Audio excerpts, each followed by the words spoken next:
आदम अलैहिस्सलाम की पैदाइश, फरिश्तों को सजदे का हुक्म, शैतान का इनकार। अल्लाह ताला ने आदम को मिट्टी से पैदा किया और उनका खमीर तैयार होने से पहले ही उसने फरिश्तों को यह खबर दी कि वह बहुत जल्द मिट्टी से एक मखलूक पैदा करने वाला है जो बशरह कहलाएगी और ज़मीन में हमारी खिलाफत का शरफ हासिल करेगी।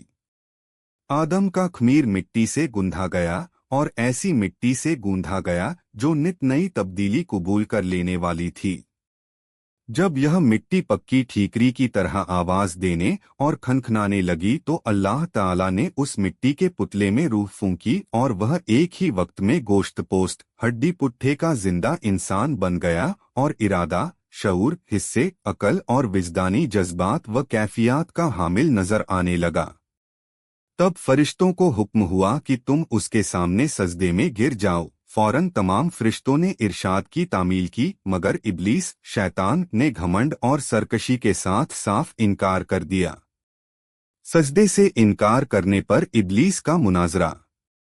अल्लाह ताला अगरचे गैब का इल्म रखने वाला और दिलों के भेदों तक को जानने वाला है और माजी, हाल और मुस्तकबिल, भूत, वर्तमान, भविष्य सब उसके लिए बराबर हैं, मगर उसने इम्तिहान व आजमाइश के लिए इब्लीस, शैतान से सवाल किया, किस बात ने झुकने से रोका जबकि मैंने हुक्म दिया था।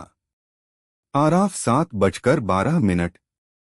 इब्लीस ने जवाब दिया, इस बात ने कि मैं आदम ते बेहतर हूँ, तूने मुझे आग से पैदा किया, इसे मिट्टी से। आराफ 7:12। शैतान का मकसद यह था कि मैं आदम से अफजल हूँ, इसलिए कि अल्लाह ने मुझको आग से बनाया है और आग बुलंदी और बरतरी चाहती है, और आदम खाकी मखलूक, भला खाक को आग से क्या निस्बत। मैं तमाम हालतों में आदम से बेहतर हूँ, इसलिए वह मुझे सजदा करे, न कि मैं उके सामने सजदा करूँ।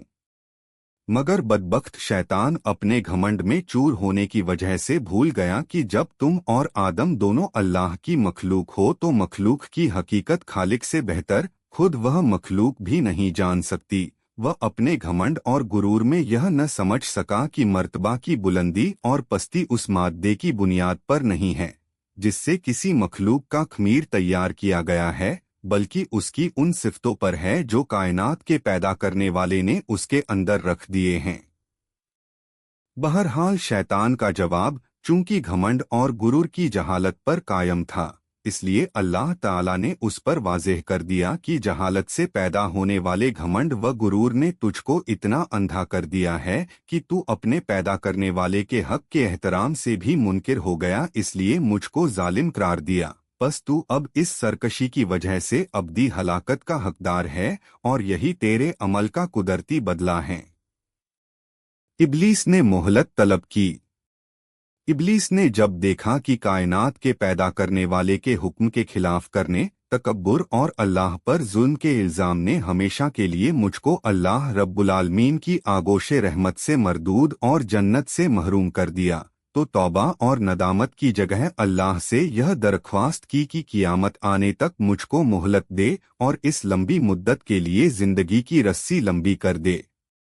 अल्लाह की हिकमत का तकाजा भी यही था, इसलिए उसकी दरख्वास्त मंजूर कर ली गई।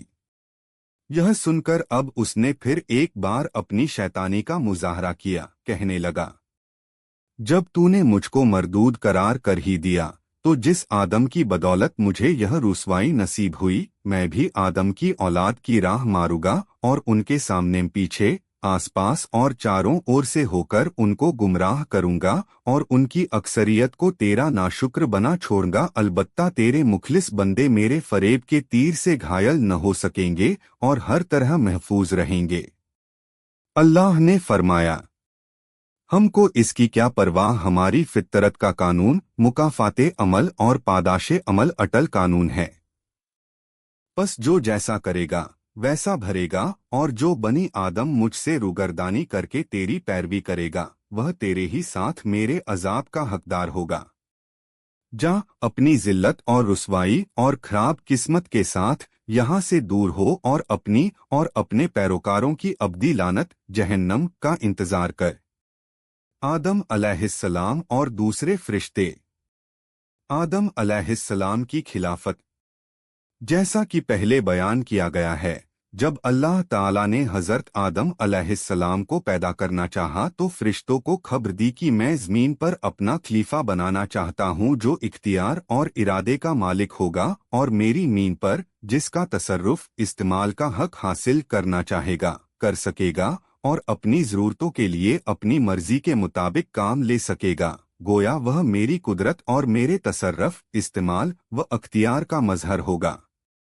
फरिश्तों ने यह सुना तो हैरत में रह गए और अल्लाह के दरबार में अर्ज किया कि अगर इस हस्ती की पैदाइश की हिकमत यह है कि वह दिन रात तेरी तस्बीह व तहलील में लगा रहे और तेरी तकदीस और बुजुर्गी के गुन गाए तो इसके लिए हम हाजिर हैं, जो हर लम्हा तेरी हम्द व सना करते और बेचून व चरा तेरा हुक्म बजा लाते हैं।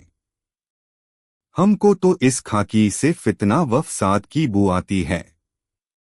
ऐसा न हो कि यह तेरी ज़मीन में खराबी और खुरेजी पैदा कर दे। ए अल्लाह, तेरा यह फैसला आखिर किस हिकमत पर मबनी है?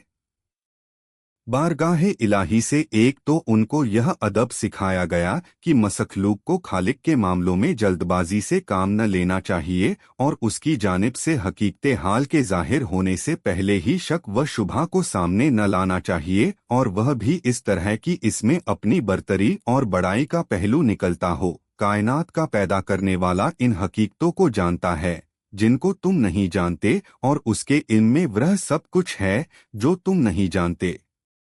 आदम अलैहिस्सलाम की तालीम, इल्म का सिखाना और फरिश्तों का इज्ज़ का इकरार।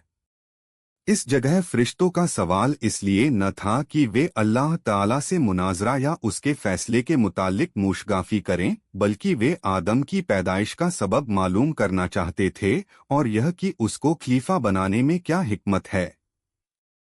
उनकी ख्वाहिश थी कि इस हिकमत का राज उन पर भी खुल जाए, इसलिए उनके तर्ज़े अदा और मकसद की ताबीर में कोताही पर तंबीह के बाद अल्लाह ताला ने यह पसंद फरमाया कि उनके इस सवाल का जवाब जो ज़ाहिर में हज़रत आदम अलैहिस्सलाम की तहकीर पर मबनी है, अमल व फेल के ज़रिए इस तरह दिया जाए कि उनको अपने आप आदमी की बरतरी और अल्लाह की हिकमत की बुलंदी और ऊंचाई को न सिर्फ मानना पड़े बल्कि अपनी दरमानदगी और इज्ज़ का भी बदीही तौर पर मुशाहदा हो जाए।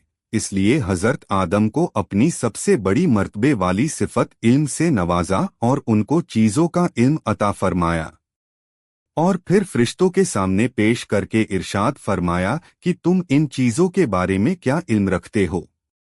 उनके पास इल्म न था, क्या जवाब देते? मगर अल्लाह से क़ुर्ब रखते थे। समझ गए कि हमारा इम्तिहान मकसूद